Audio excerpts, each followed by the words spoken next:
여러분 혹시 김진호라는 가수가 부른 가족사진이라는 노래를 아십니까? 가족사진.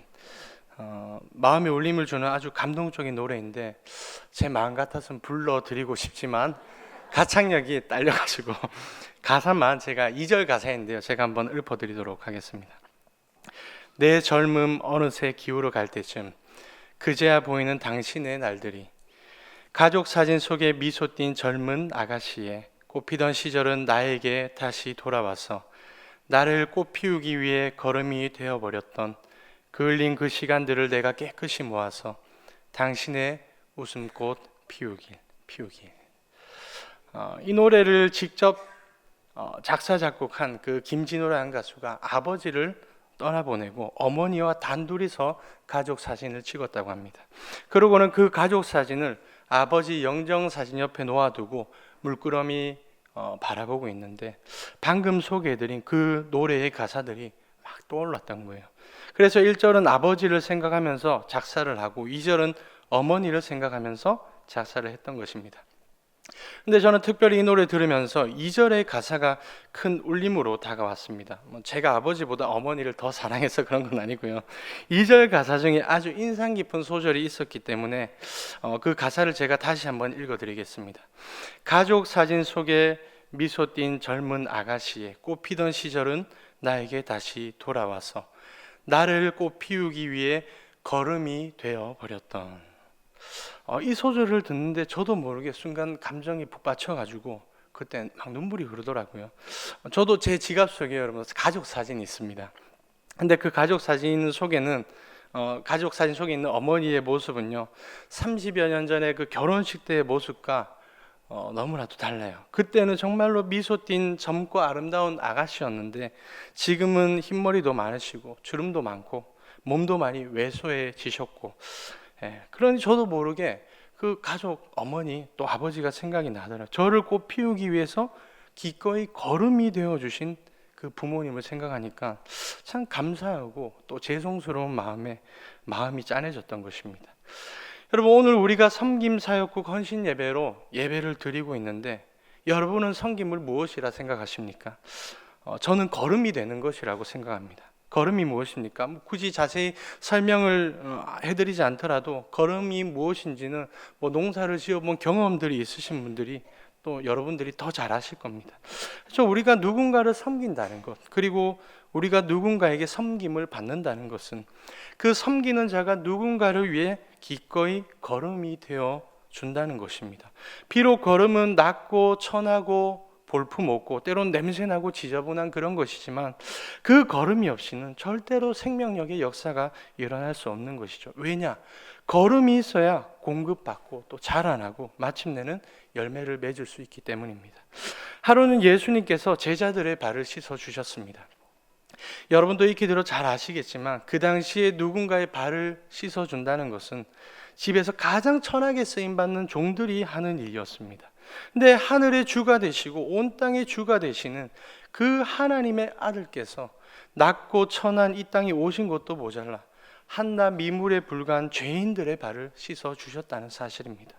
세상의 논리로 따진다면 제자들이 예수님의 발을 씻어드려도 부족할 판인데 도리어 예수님께서 수건을 허리에 두르시고는 친히 그 제자들의 발을 씻어 주셨던 것입니다. 그러니 그러한 예수님의 행동이 얼마나 경황이 없었으면 베드로가 이렇게 고백했겠습니까? 주여, 주께서 내 발을 씻으시나이까? 내 발을 절대로 씻지 못하시리이다. 무슨 말입니까? 주님께서 지금 제 발을 씻어 주시겠다고요? 제가 주님의 발을 씻는 게 아니라 주님이 제 발을 씻어 주신다고요? 그건 말도 안 되는 소리죠. 어림도 없는 소리. 그건 절대 안 됩니다. 주님, 그러니까 이런 것이죠. 그러니까 그러한 예수님의 섬김이 베드로에게는 너무나도 황당하고 또 황당하다 못해 굉장히 당혹스러웠던 그런 상황이었던 것입니다. 근데 여러분, 그때 예수님께서 그러한 섬김을 행하신 때가 언제였는지 아십니까? 요한복음 13장 1절에 이렇게 기록하고 있습니다. 6월절 전에 예수께서 자기가 세상을 떠나 아버지께로 돌아가실 때가 이른 줄 아시고, 그때는 바로 예수님이 십자가에 못 박혀 죽으시기 직전이었다는 사실입니다. 그러니까 그때 예수님께서 제자들의 발을 씻어 주셨던 일과 곧 있게 될 십자가 사건을 한번 연결시켜 보십시오. 그렇다면 그 십자가 사건이 우리에게 주는 메시지가 무엇이겠습니까? 예수님이 십자가에 달리시는 것은 걸음이 되는 일이었습니다. 그것을 지금 그 발을 씻어주는 섬김으로 보여주고 있는 것이죠. 그러니까 한마디로 십자가는 예수님께서 보여주신 최고의 섬김이었다라는 겁니다. 사람들은 걸음을 우습게 봅니다. 세상 사람들은 걸음을 아주 하찮고 볼품없는 것으로 취급합니다. 하지만 예수님은 친히 우리들의 걸음이 되어 주셨습니다. 왜냐? 방금 읽어드린 요한복음 13장 1절 말씀 전체를 제가 다시 한번 읽어드리도록 하겠습니다. 6월절 전에 예수께서 자기가 세상을 떠나 아버지께로 돌아가실 때가 이른 줄 아시고 세상에 있는 자기 사람들을 사랑하시되 끝까지 사랑하시니라. 예수님께서 걸음이 되어 주셨던 이유, 그 높디 높은 분께서 왜 그렇게 낮디 낮은 곳으로 내려가셨겠습니까? 왜 제자들의 발을 씻어 주시고는 급기야 십자가에 못 박혀 죽으시기까지 하셨겠습니까? 바로 사랑하셨기 때문입니다. 그래서 여러분, 섬김은요, 사랑이에요. 사랑은 반드시 섬김을 통해 나타나고 섬김을 통해 흘러 넘치는 것입니다. 섬김은 사랑의 표현인 것이죠. 그런 점에서 우리 해운대 제일교회는 참 복된 교회입니다. 우리 교회는 아예 섬김 사역국이라고 해가지고 많은 사역들로 섬김을 실천하고 있습니다. 공부를 하고 싶은데 학비에 쪼들려서 힘들어하는 학생들이 있습니다. 그래서 장학위원회를 통해 가지고 장학생들을 선발하고 학비를 지원하고 있죠. 그리고 천사운동팀 들어보셨어요? 천사운동팀. 육체적인 상해나 질병이나 또는 어떤 장애에 대한 어떤 치료비에 큰 부담을 겪고 있는 사람들이 있습니다. 치료비를 지원해 주는 것이죠. 또 한편으로는 사랑의 반찬 나눔이라고 해가지고 매주 목요일마다 반찬 도시락을 수백 개씩 만들어서 어려운 교회 그리고 이웃들에게 매주마다 그렇게 전달해 주고 있습니다. 그리고 장례가 났을 때 어떻습니까? 관을 옮길 때 이 도움의 손길이 필요한데 운구팀으로 섬겨주시는 분들이 계세요. 그리고 유가족들에게 소망과 위로를 주기 위해서 우리 호산나 찬양팀이 또 찬양으로 귀하게 섬기고 있습니다. 또 성도들이 교회 오면요, 영의 양식을 공급받는 것도 굉장히 중요하지만 육의 양식을 공급받는 것도 참 중요합니다. 어떤 사람들은요, 밥 안 주는 교회를 안 간다 하더라고요. 예. 근데 다행히도 우리 교회는요, 매주일마다 줄 뿐만 아니라 매일마다 육의 양식을 공급해주는 또 식당 봉사팀이 있습니다. 그리고 지금 여러분들이 들고 있는 이 주보, 다 성경책에 하나씩 끼어 있지 않습니까? 저와 여러분의 손에 이게 그냥 들어와 있는 게 아닙니다. 이 주보를 뽑아가지고 또 접어주고 이 수천 장이나 되는 주보를 매주마다 이렇게 접어서 전달해주는 이렇게 섬기시는 분들도 계시기 때문에 우리가 이 또 편리하게 신앙생활을 할 수가 있는 거죠. 또 뿐만 아니라 우리가 매주일마다 이렇게 좋은 환경, 청결한 환경에서 예배도 드리고 교제도 나눌 수 있는 이유, 매주 토요일마다 교회 곳곳에 미화를 책임져 주시는 교회 미화팀이 있습니다. 그리고 때로는 교회 곳곳을 아름답게 가꾸어 주는 또 인테리어 디자인 팀도 있고, 그래서 저와 여러분들이 지금 이 시간에도 이렇게 이 쾌적한 공간에서 은혜롭게 예배를 드릴 수가 있는 것이죠. 그리고 여러분, 우리 해운대 제일교회가 주님의 이 보호하심 안에서 늘 복되고 형통하게 잘 세워져 나가는 이유가 무엇이라 생각하십니까? 바로 기도하는 성도들이 있기 때문이죠. 매일 매 시간마다 중보기도실에서 기도로 섬기시는 성도님들, 또 매월 첫째 주마다 기도원까지 가가지고 교회를 위해 부르짖는 성도님들, 바로 이렇게 꺼지지 않는 기도의 불로서 섬기시는 분들이 많기 때문에 우리 교회가 주변의 어떠한 교회들보다도 강건하게 세워져 나가고 있는 것이죠.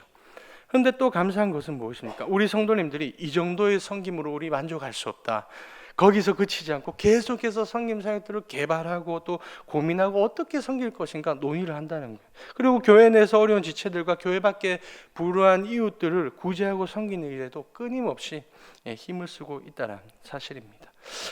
여러분, 섬김 사역들이 이렇게 풍성하다 보니까 우리에게 어떤 유익들이 있을까요?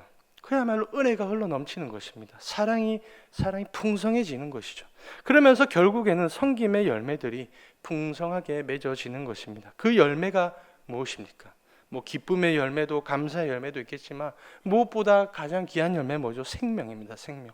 섬김을 통해서 수많은 사람들이 회복되고 살아나는 거예요. 육체적으로나 정신적으로나 영적으로나 살아나게 되는 것입니다. 왜냐? 바로 그 섬김을 통해서 하나님의 사랑이, 또 예수 그리스도의 은혜가, 성령의 교통하심, 바로 그 섬김을 통해서 계속 공급되고 채워지기 때문입니다. 그래서 바울이 데살로니가 전서 1장 2절에서 3절을 통해 이렇게 고백하고 있는 것입니다. 우리가 너희 모두로 말미암아 항상 하나님께 감사하며 기도할 때 너희를 기억함은 너희의 믿음의 역사와 사랑의 수고와 우리 주 예수 그리스도에 대한 소망의 인내를 우리 하나님 아버지 앞에서 끊임없이 기억함이니. 바울은 데살로니가 성도를 생각할 때마다 항상 하나님께 감사하며 기뻐하며 그들을 위해서 축복 기도를 올려드렸던 것입니다. 왜냐?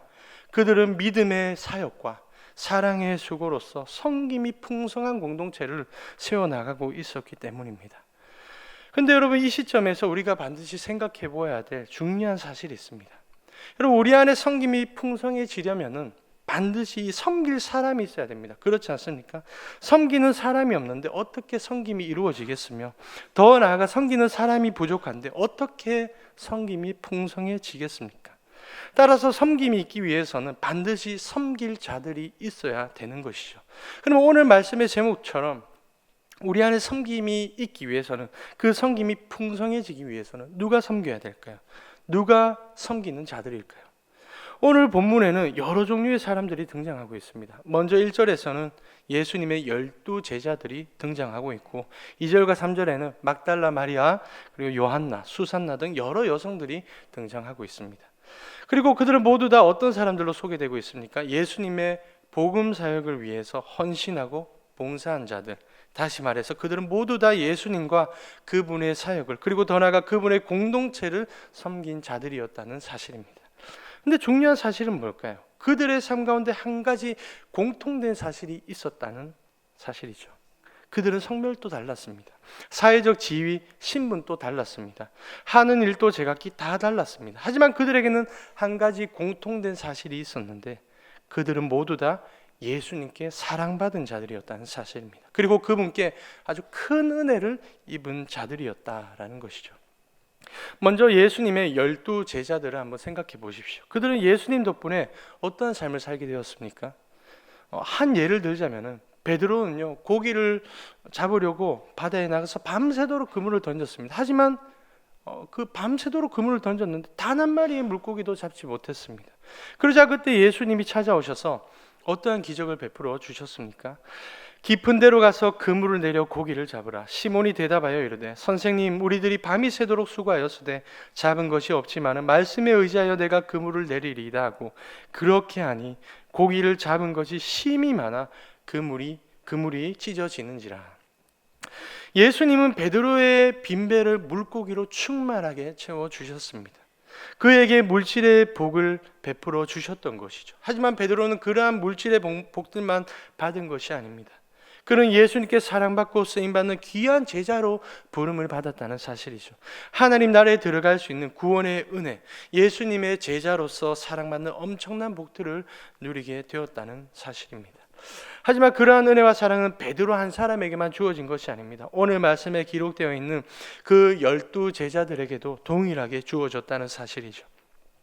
그리고 이번에는 2절과 3절에 등장하는 그 여인들을 한번 보시기 바랍니다.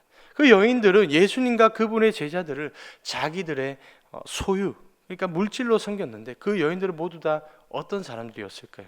2절에서 이렇게 설명하고 있습니다. 또한 악귀를 쫓아내신과 병고침을 받은 어떤 여자들이.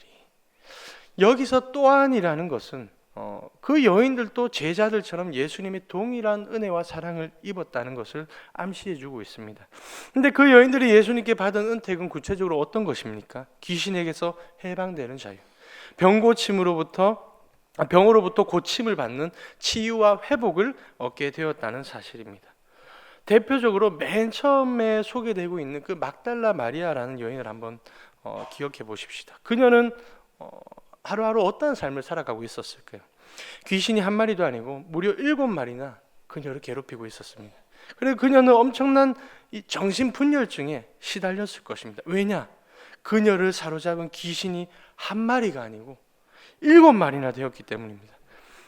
말이라고, 동물처럼, 그쵸? 약간 짐승 같은 존재잖아요, 사탄 마귀가. 그러니까 이 마치 종이를 갈기갈기 찢어버리듯이 이 귀신이, 이 귀신 저 귀신이 그녀의 정신, 생각을, 마음을, 감정을 막 그렇게 찢어 놓았던 겁니다. 그런데다 그녀는 귀신 한 마리의 괴롭힘을 받는 것보다 훨씬 더 크나큰 고통을 느꼈을 것입니다. 육체적으로, 정신적으로, 영적으로 엄청난 눌림과 억압 속에서 아주 고통스러운 삶을 하루하루 살아가고 있었던 것이죠. 그러니 그녀는 누구보다도 주를 위해 열정적으로 섬길 수밖에 없었습니다. 왜냐? 그 극심한 고통으로부터 자유와 회복을 주신 그 예수님의 은혜와 사랑이 너무나도 감개무량했기 때문이죠. 동일본 하우스라는 일본의 한 회사에서 실제로 있었던 일이라고 합니다. 홀어머니를 모시고 사는 한 청년이 취업을 하려고 했지만 면접 때마다 번번이 떨어지게 되었던 것입니다. 마지막 기회라 생각하고 또 다른 회사에 지원을 하였지만 그곳에서마저도 면접에서 떨어지게 되었습니다. 그러자 그 청년이 회장님을 붙잡으면서 간청했습니다. 늙으신 홀어머니를 모시고 삽니다. 회장님, 한 번만 더 기회를 주십시오. 그러자 뜻밖에도 회장님은 그 청년에게 다시 관심을 보이면서 이렇게 대답했습니다. 늙은 홀어머니가 계시다고? 그러면 어머니의 발을 씻겨드리고 내일 다시 오게. 집으로 돌아온 청년은 회장님의 지시대로 생전 처음 어머니의 발을 씻어드렸습니다. 근데 그 순간 청년이 보게 되었던 것은 무엇일까요? 그것은 어머니의 발에 박힌 굳은 살이었습니다. 거북이 등처럼 굳어진 발이 여기저기 갈라지고 발톱은 닳아서 검게 오그라져 있었습니다. 차마 사람의 발이라고 말할 수 없을 정도였습니다. 순간 청년이 깨닫게 되었던 것이죠. 어머니가 나를 위해 가셨던 길들은 천걸음인가 만걸음인가. 아들을 위해 살이 닳고 피멍이 들도록 걸어온 사랑과 헌신의 그 흔적들이 어머니의 발바닥에 고스란히 새겨져 있었던 것입니다. 청년은 펑펑 쏟아진 눈물을 감출 수가 없었습니다. 어머니의 발을 만져보고서야 비로소 어머니의 마음을 만져볼 수 있었던 것이죠. 다음날 회사로 다시 찾아간 청년이 회장님에게 인사를 했습니다. 회장님 감사합니다. 회장님은 저에게 어머니의 사랑이 어떤 것인지 몸으로 깨닫게 해주셨습니다. 그러고는 돌아서 딱 나가려고 하는데 그때 회장님이 말했습니다. 여러분, 면접을 마다하고 돌아 나가려는 그 청년에게 회장님은 뭐라고 말했을까요? 되었네. 내일부터 출근하게. 실제로 있었던 일입니다. 여러분. 성도님들, 회장님은 왜 그 청년을 뽑아 주었던 것일까요? 단순히 그가 효자였기 때문일까요? 아마도 회장님은 이렇게 생각했을 것입니다. 그래, 이 청년은 어머니의 은혜와 사랑을 깊이 깨달았으니까 어머니를 섬기기 위해서라도, 어머니를 잘 모시기 위해서라도 우리 회사에서 열심히 일하겠구나.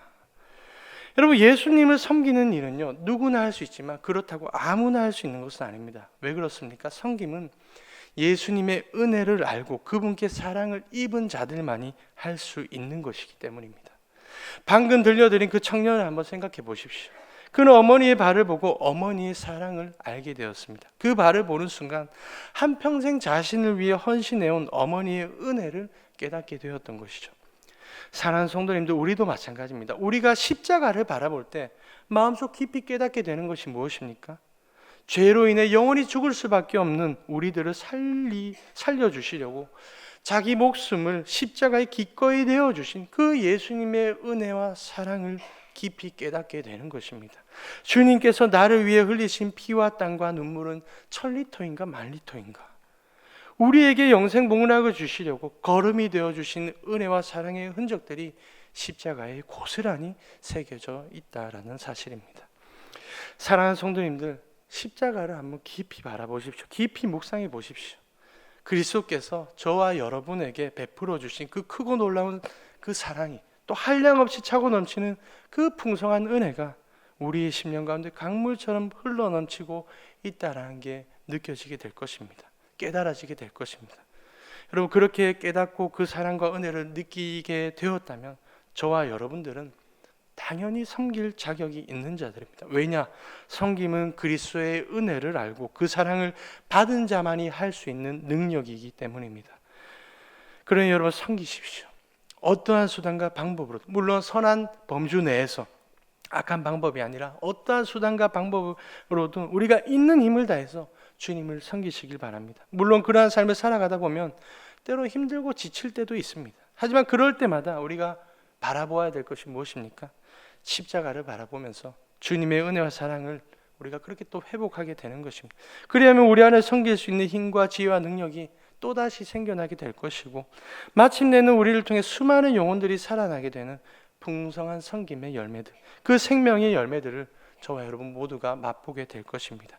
부디 오늘 이곳에 모인 저와 여러분들을 통하여서 그 놀라운 은혜의 역사들이 교회 안팎으로 충만하게 흘러넘칠 수 있기를 주님의 이름으로 소원하고 축복합니다.